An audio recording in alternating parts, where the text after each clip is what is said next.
Next हमें दिखाते हैं कि सप्तक प्रीकैंग के पास आता है, उसको कुछ कहे बिना ही उसका हाथ पकड़ लेता है और उसको लेके वहाँ से जाने लगता है। प्रीकैंग के पूछने पे भी उसे कुछ नहीं बताता और जबरदस्ती उसे वहाँ से ले जाता है। वो उसको लेके वॉशरूम में आता है और जो उसका हाथ कट जाता है उसको जबरदस्ती वॉश करवाता है, जिसपे प्रीकैंग उसको कह रही होती है कि मुझे दर्द हो रहा है, थोड़ा आराम से। तो सप्तक उससे कहता है कि इतना सा कट है, तुम बच्चों की तरह मत रो। सप्तक उसका हाथ सुखाने के लिए उससे हाथ मांगता है, जिसपे प्रीकैंग उसे नहीं देती, तो जबरदस्ती उसका हाथ लेके उसे साफ करता है और उससे कहता है कि तुम्हें यहाँ आए हुए पूरा एक वीक भी नहीं हुआ है और तुम्हारे हर जगह पे चोट लग गई है। जिसपे प्रीकैंग कहती है कि मैं रो नहीं रही, मेरी आंखें प्यास की वजह से जल रही हैं। जिसपे सप्तक कहता है कि जरूर तुम अपने ही ख्यालात में होगी और मर्दों के बारे में सोच रही होगी, इसी वजह से तुमने प्यास की जगह अपने आप को कट कर लिया। जिसपे प्रीकैंग कहती है कि तुम ऐसे कैसे कह सकते हो। तो सप्तक कहता है कि ऐसा बॉस, अगर मैं कहूँ तो तुम अपना काम शुरू से अच्छे से कर रही थी, लेकिन जैसे तुम किसी लड़के से मिली तो तुम अपना फोकस खो दिया। तो तुम्हें ये सीखने की जरूरत है कि अपने काम को अपनी पर्सनल लाइफ से अलग रखो। जिसपे प्रीकैंग कहती है कि मुझे पता है कि यहाँ पर मैं काम के लिए आई हूँ और मैं अपनी पर्सनल लाइफ को वैसे भी अलग रखती हूँ, और ये चीज तुम्हें भी सोचनी चाहिए कि अपनी पर्सनल लाइफ को अलग रखना चाहिए, क्योंकि तुम्हारी गर्लफ्रेंड भी यहाँ है और वो हर वक्त तुम पे लाइन मारने की कोशिश कर रही होती है। इस पे सप्तक कहता है कि मैं तुम्हें पहले ही बहुत दफा बता चुका हूँ कि मेरे और पिता के दरमियान कुछ भी नहीं है, हम सिर्फ बात करते हैं और मुझे पता है कि ये सब कुछ तुम इसीलिए कर रही हो क्योंकि तुम जेलिस हो रही हो। इस पे प्रीकैंग चिढ़ जाती है और कहती है कि मुझे पता है कि यहाँ पे मैं काम के लिए आई हूँ और मेरे पास कोई राइट नहीं है कि मैं जेलिस हूँ, और थैंक यू मेरा जख्म साफ करने के लिए, और आइंदा आप परेशान मत होइएगा। ये कह के वो जाने लगती है तो सप्तक उसे पकड़ता है, तुम ऐसे कैसे कह सकती हो। जिससे प्रीकैंग कहती है कि मुझे जाने दो। तो सप्तक कहता है कि कहाँ जा रही हो, उसके पास जिससे बात करके मैं कंफर्टेबल फील करती हूँ। जिसपे सप्तक कहता है कि अच्छा तुम की बात कर रही हो, और उसे कहता है कि मैं तुम्हें जाने नहीं दूंगा। जिसपे प्रीकैंग कहती है कि तुम क्या कर रहे हो, अपनी पर्सनल लाइफ और काम को अलग अलग रखो। और ये कहने के बाद वो अपना हाथ छुड़वाती है और वहाँ से भाग जाती है। दूसरी तरफ सप्तक को भी काफी ज्यादा गुस्सा आ रहा होता है।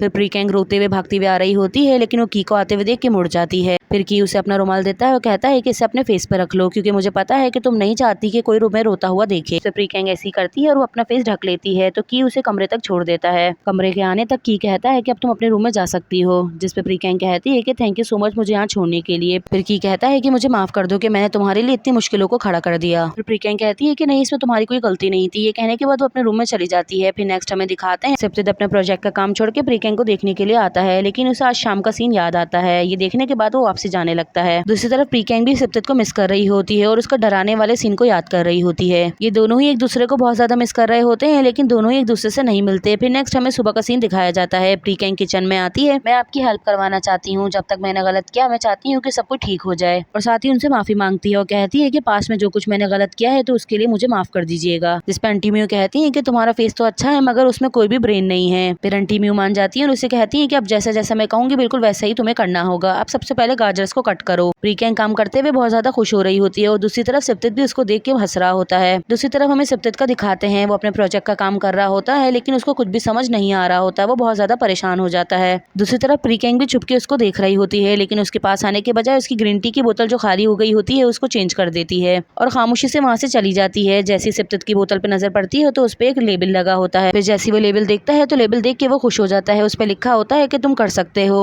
दूसरी तरफ प्रीकैंग का दिखाते हैं, उसने खाना तैयार कर लिया होता है, जिसपे आंटी म्यू चकती है और कहती है कि अब तुमने खाना इतना बुरा भी नहीं बनाया। फिर नेक्स्ट हमें लंच का सीन दिखाया जाता है। सब लंच करने के लिए बैठे होते हैं तो आंटी म्यू प्रीकैंग की बनाई हुई डिश लाके रखती है और सबको बताती है कि ये प्रीकैंग ने बनाया है। फिर सब टेस्ट करते हैं तो सबको बहुत ज्यादा पसंद आती है सिवाय पित्ता के, उसको इसमें नमक बहुत ज्यादा तेज लग रहा होता है। फिर सप्तक के डैड सप्तक से पूछते हैं कि तुम्हारे प्रोजेक्ट का क्या हुआ। ये सुनकर सप्तक थोड़ा परेशान होता है और कहता है कि मैं आज शाम तक उसे खत्म कर लूंगा। फिर उसके डैड कहते हैं कि ठीक है फिर जल्दी कंप्लीट कर लो। फिर नेक्स्ट हमें प्रीकैंग का दिखाया जाता है, वो अपने रूम में बैठी होती है, अचानक से उसके रूम का दरवाजा बजता है, वो घबरा जाती है। फिर वो उठ के आके देखती है तो सप्तक होता है। फिर वो दरवाजा खोल के सप्तक से पूछती है कि क्या हुआ, कोई प्रॉब्लम है, लेकिन सप्तक कुछ बोले बिना ही उसको गले लगा लेता है और वो अपने काम को लेके बहुत ज्यादा परेशान होता है क्योंकि उसको कोई भी प्लान समझ में नहीं आ रहा होता। फिर प्रीकैंग भी उसको हक बैक करती है। फिर थोड़ी देर के बाद का दिखाते हैं कि ये दोनों बैठ जाते हैं। फिर प्रीकैंग कहती है कि तुम्हारे लिए तो इसमें कोई मुश्किल नहीं है, तुम आराम से कोई भी प्लान बना सकते हो। जिसपे सप्तक कहता है कि उस प्लान में हमारे जैसे लोग नहीं है, वो ओल्ड एज के लोग हैं, वो अपने आगे किसी को भी नहीं सुनते। जिसपे प्रीकैंग उसको कहती है कि मैं तुम्हें लंच बॉक्स बना दूंगी, तुम वहाँ जाके खाना, वो तुम्हें बहुत ज्यादा पसंद आएगा। लंच बॉक्स का नाम सुनते ही सप्तक को कोई आइडिया आता है, वो कहता है कि क्यों ना मैं इस प्रोजेक्ट में लंच बॉक्स का इस्तेमाल करूं। फिर ये दोनों मिलकर लंच बॉक्स पे रखने के लिए डिसाइड करते हैं। फिर सप्तक प्रीकैंग से पूछता है कि अच्छा तुम डेजर्ट में क्या खाना पसंद करोगी। जिसपे प्रीकैंग कहती है कि योगर्ट और ग्रेप्स सही रहेंगे। ये दोनों एक दूसरे को हाई फाई करते हैं, जिसकी वजह से प्रीकैंग के हाथ पे लग जाती है। फिर सप्तक उससे माफी मांगता है। फिर हमें सप्तक का दिखाते हैं, उसने पूरे लंच बॉक्स का प्लान तैयार कर लिया होता है और इसको करते हुए सुबह हो जाती है कि उसके डैड आते हैं और उसका प्लान देखते हैं और उनको भी ये प्लान बहुत ज्यादा अच्छा लगता है। दूसरी तरफ प्रीकैंग भी बाहर खड़ी हुई उसके बाहर आने का इंतजार कर रही होती है। जैसे वो बाहर आता है तो वो उससे पूछती है कि क्या हुआ। जिसपे सप्तक सैड सा फेस बना के उसको कहता है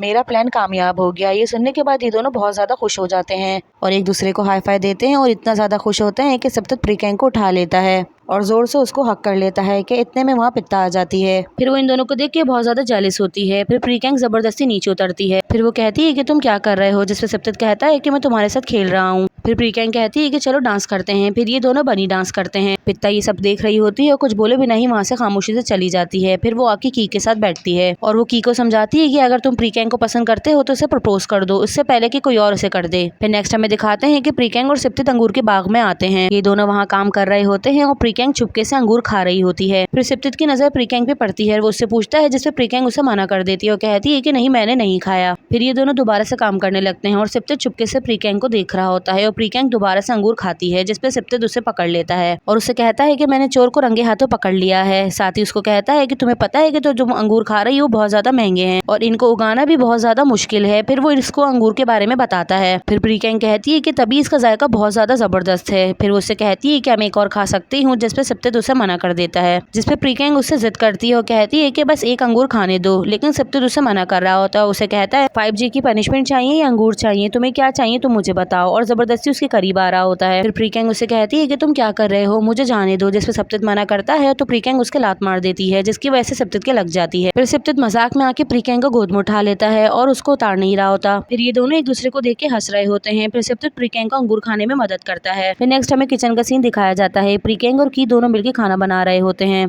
और वो दोनों एक दूसरे में इतने ज्यादा इन्वॉल्व होते हैं कि उन दोनों का आसपास का ख्याल ही नहीं होता। दूसरी तरफ सिप्तित भी इन दोनों को देख रहा होता है और वो जानबूझ के इन दोनों के पीछे से गुजरता है और फिर आके प्रीकैंग के बराबर में खड़ा हो जाता है, लेकिन प्रीकैंग तब भी उस पर ध्यान नहीं देती। फिर सिप्तित को उस पर गुस्सा आता है तो वो प्रीकैंग के बाल खींच के वहाँ से चला जाता है। फिर फाइनली इन दोनों की डिश तैयार हो जाती है और ये डिश बहुत ज्यादा स्पेशल होती है क्योंकि इसे लंच बॉक्स में ऐड करना होता है। यहाँ सिप्तित के डैड को डिश बहुत ज्यादा पसंद आती है और वो इस डिश को अप्रूव कर देते हैं और ये सुन के ये लोग सब बहुत ज्यादा खुश हो जाते हैं और सिप्तित भी खुशी से प्रीकैंग को देख रहा होता है। दूसरी तरफ पित्ता का दिखाते हैं, वो अंदर आने के बजाय वहीं खड़ी हुई इन लोगों को देख के जेलस हो रही होती है। फिर नेक्स्ट हमें दिखाते हैं कि प्रीकैंग के हाथ पे बैंडेज कर रहा होता है क्योंकि प्रीकैंग के हाथ में चोट लग जाती है। फिर की उसे समझाता है कि भले तुम कुछ भी करो लेकिन तुम्हारे लिए सबसे ज्यादा जरूरी तुम्हारी हेल्थ होना चाहिए। फिर प्रीकैंग कहती है कि जब मैं तुम्हारी करीब होती हूँ तो मुझे सेफ फील होता है और ये खड़ा हुआ सब बातें सिप्तित सुन रहा होता है और ये सुन के वो गुस्से में वहाँ से चला जाता है और जाते हुए रास्ते में पित्ता से टकराता है। फिर पित्ता सिप्तित पे गुस्सा करने लगती है और उससे पूछती है कि तुम कर क्या रहे हो, तुम्हारा आखिर रिश्ता क्या है। मैं देखती हूँ तुम्हें, तुम हर रोज उसके लिए ग्रैप्स लेके जाते हो और खामोशी से उसके दरवाजे पर रख के वहाँ से चले जाते हो, आखिर तुम चाहते क्या हो। तुम्हारे दिल में उस लड़की के लिए फीलिंग्स है ना, अब ये मत कहना कि तुम्हारे लिए वो सिर्फ एक एज ए हेल्पर है। फिर सिप्तित कहता है कि हमारे बीच कुछ भी नहीं है, जिसपे पित्ता कहती है कि शायद तुम ये बात नहीं जानते लेकिन तुम्हारे दिल में उसके लिए फीलिंग्स हैं। सिप्तित उसके हाथ में अंगूर का बकेट पकड़ाता है और उसे कहता है कि शायद तुम यही चाहती हो तो तुम इसे रख लो। वो कह के वहाँ से चला जाता है। दूसरी तरफ हमें दिखाते हैं सिप्तित हेडपैड के पास आता है। वो दोनों अंगूर से खेल रहे होते हैं जिसकी वजह से सिप्तित के मुंह पे भी अंगूर का दाना लगता है। वो इन दोनों पे गुस्सा करता है तो हेडपैड पूछते हैं कि बॉस सब कुछ ठीक है,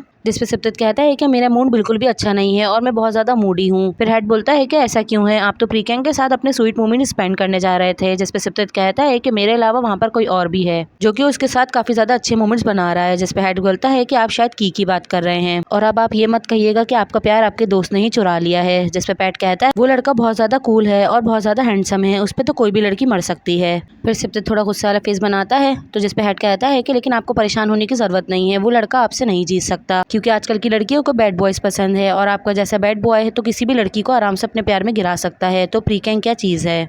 ये सुन के सिप्तित उठ के इनके पास आता है और कहता है कि तुम दोनों मेरे मुंह पे मुझे बुरा कह रहे हो और उसके बाद वो इन दोनों को मारने लगता है। फिर नेक्स्ट हमें दिखाते हैं इस गाँव में एक फेस्टिवल हो रहा होता है और इस फेस्टिवल में ये लोग भी पार्टिसिपेट कर रहे होते हैं और यहाँ सिप्तित को सबको अपने बनाए हुए टिफिन खिलाने होते हैं और इस काम में प्रीकैंग की और पित्ता भी इनकी मदद करते हैं। फिर की खाने के साथ साथ प्रीकैंग की तस्वीरें लेने लगता है जिसपे सिप्तित को जेलसी फील होती है तो वो लंच बॉक्स उठा के प्रीकैंग के फेस के सामने कर देता है। इसकी वजह से की तस्वीरें नहीं ले पाता। इतने में पित्ता आ जाती है और वो सिप्तित को बाहर बुलाती है। फिर वो उससे कहती है कि अब तो तुम्हारे सारे लंच बॉक्स बिक गए हैं तो क्या तुम मुझे यहाँ पे घुमा सकते हो। जिसपे सिप्तित प्रीकैंग को दिखाने के लिए उसका हाथ पकड़ लेता है और उससे कहता है कि क्यों नहीं, और वो पीछे देख के उसको हंस रहा होता है। इतने में वहाँ की आ जाता है और वो प्रीकैंग से पूछता है कि तुम मेरे साथ चलोगी, हम लोग खाने के लिए कुछ ढूंढते हैं। जिसपे प्रीकैंग उसको फौरन हाँ कर देती है और उसके साथ वहाँ से चली जाती है। ये देख के सिप्तित को बिल्कुल भी अच्छा नहीं लगता। फिर प्रीकैंग और की एक स्टॉल पे खड़े होते हैं, वहाँ गन से निशाना लगा के अपने लिए टॉयज जीतने होते हैं। फिर की काफी ज्यादा कोशिश करता है लेकिन वो एक भी निशाना नहीं लगा पाता। फिर वो प्रीकैंग को कहता है कि आई एम सॉरी, मैं इन चीजों में अच्छा नहीं हूँ। फिर प्रीकैंग उससे कहती है कि कोई बात नहीं क्योंकि मैं भी इन चीजों में अच्छी नहीं हूँ।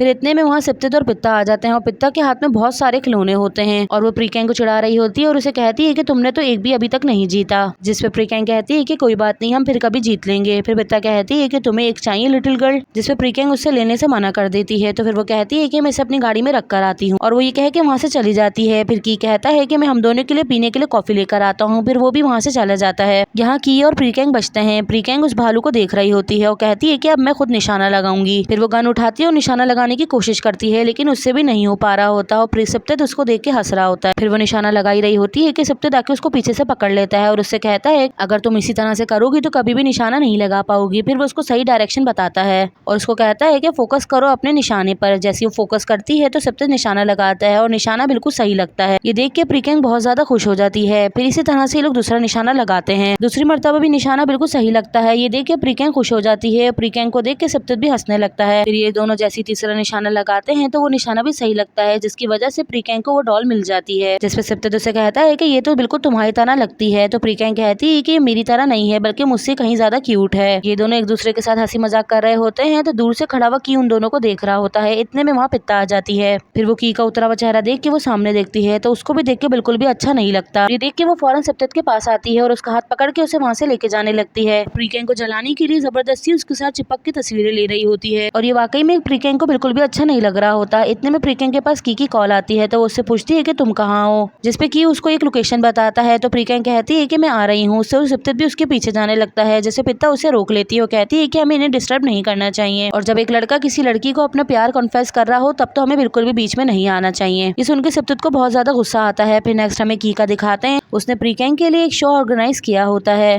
फिर वो प्रीकैंग को एक शीप का शो दिखाता है। ये देख के वो बहुत ज्यादा खुश हो जाती है। फिर वो आके उसके पास बैठता है और बैठ के उससे बातें करने लगता है और बातों ही बातों में उसको बता देता है कि मैं तुम्हें पसंद करता हूँ, मैं चाहता हूँ कि हमारा रिलेशनशिप दोस्ती से ज्यादा हो। ये सुन के प्रीकैंग थोड़ा शॉक्ड होती है। फिर की उसे कहता है कि तुम जितना चाहो उतना टाइम ले सकती हो, मैं तुम्हारे लिए वेट करने के लिए तैयार हूँ। ये कह के वो प्रीकैंग के फेस पे हाथ रखता है और उसके करीब आने लगता है। वो दोनों करीब आ ही रहे होते हैं कि इतने में वहाँ सिप्तित आ जाता है और वो जोर से चिल्लाता है प्रीकैंग पे और उससे कहता है कि तुम यहाँ क्या कर रही हो। आती वो की पर भी बहुत ज्यादा गुस्सा कर रहा होता है। फिर वो जबरदस्ती प्रीकैंग का हाथ पकड़ के उसको अपने साथ ले जाता है। प्रीकैंग भी खामोशी से उसके साथ चली जाती है और बेचारा की वहीं बैठा रह जाता है और जो वो प्रीकैंग को देने के लिए फूल लेकर आया होता है वो भी नहीं दे पाता। फिर नेक्स्ट हमें दिखाते हैं सिप्तित गुस्से में आके बहुत ज्यादा ड्रिंक कर रहा होता है। तो फिर की आके उसके पास बैठता है और उससे पूछता है कि तुम्हारा रिलेशन क्या है, क्या तुम भी प्रीकैंग को पसंद करते हो। जिसपे सिप्तित मना कर देता है और कहता है कि हम दोनों बस बहन भाई हैं। जिसपे की कहता है कि मुझे ऐसा नहीं लगता, मुझे लगता है कि तुम उसके बारे में इससे कहीं ज्यादा सोचते हो। ये सुन के सिप्तित हैरान होता है। फिर उसको कहता है कि नहीं, ऐसा कुछ भी नहीं है, मैं बस उसे अपनी छोटी बहन की तरह सोचता हूँ और मैं उसके लिए बहुत ज्यादा पोजेसिव हूँ, मैं नहीं चाहता कि कोई भी उसको डिच कर दे। की कहता है कि अगर ऐसा है तो फिर ठीक है, क्योंकि मैं उसके बारे में इससे कहीं ज्यादा सोचता हूँ और मैं चाहता हूँ कि वो मुझे पसंद करे और तुम मुझे ऑलरेडी 3 सालों से जानते हो क्योंकि तुम्हें पता है कि मैं इस तरह का इंसान नहीं हूँ। ये कह के वो वहाँ से चला जाता है और सिप्तित गुस्से में आके और ज्यादा ड्रिंक करने लगता है। फिर थोड़ी बात दिखाते हैं कि प्रीकैंग के दरवाजे पे कोई नॉक करता है। जैसे ही प्रीकैंग दरवाजा खोलती है तो सिप्तित अंदर आ जाता है। फिर प्रीकैंग उसको कहती है कि अभी बहुत ज्यादा लेट हो गया है, अभी तुम जाओ। फिर सिप्तित उससे कहता है कि वो लड़का तुमसे अपना प्यार कॉन्फेस कर रहा था, तुमने उससे क्या कहा। जिसपे प्रीकैंग कहती है कि प्लीज अभी तुम यहाँ से चले जाओ। तो फिर सिप्तित कहता है क्या तुम डर रही हो की को पता चल जाएगा कि मैं तुम्हारे साथ हूँ। फिर सिप्तित गुस्से में आकर उसका हाथ पकड़ता है और उसको कहता है कि तुम्हारी हिम्मत भी कैसे हुई उसको किस करने की थिएटर में। जिसपे प्रीकैंग कहती है कि मैंने उसको कोई किस नहीं की। तो सिप्तित कहता है कि तुम झूठी हो और उसे कहता है कि मुझे ये बताओ कि तुम्हें की के बारे में क्या फील होता है। वो इतना ज्यादा गुस्से में होता है कि प्रीकैंग के साथ बदतमीजी करने लगता है। फिर वो जबरदस्ती उसको किस करता है और उसके बाद उसको बेड पे धक्का दे देता है और उसे कहता है कि आज के बाद तो मेरे अलावा किसी से भी प्यार नहीं कर सकती है। उसकी हरकतें देख के प्रीकैंग बहुत ज्यादा रो रही होती है और उसे कहती है कि प्लीज मेरे साथ इस तरह से मत करो। लेकिन सिप्तित अपनी हरकतों से बाज नहीं आ रहा होता। जैसे वो सिप्तित का नाम लेती है तो सिप्तित फौरन हट जाता है और वो उससे माफी मांगता है और उससे कहता है कि मैं तुम्हारे साथ इस तरह से कैसे कर सकता हूँ। जिसपे प्रीकैंग उसको कहती है कि मुझे हाथ मत लगाओ और उसे कहती है कि अगर तुम मुझसे नफरत करते हो तो मुझे डायरेक्ट कह दो, मेरे साथ इस तरह से मत करो, मैं यहाँ से चली जाऊंगी और कभी भी तुम्हें अपना फेस नहीं दिखाऊंगी। ये कहने के बाद वो अपना सामान पैक करने लगती है तो सिप्तित उसे पकड़ लेता है और उससे माफी मांगता है।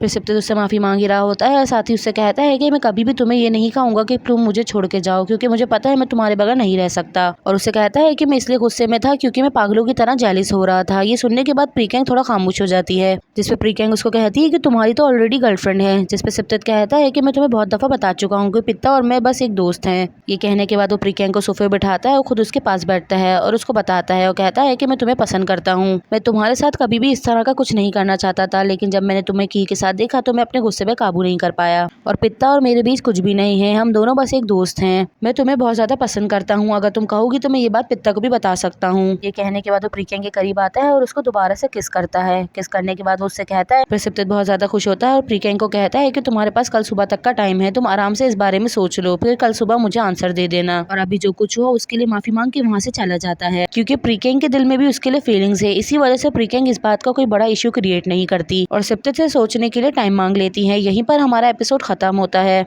सो गाइज, लाइक और कमेंट करने के लिए thank you and thanks for watching.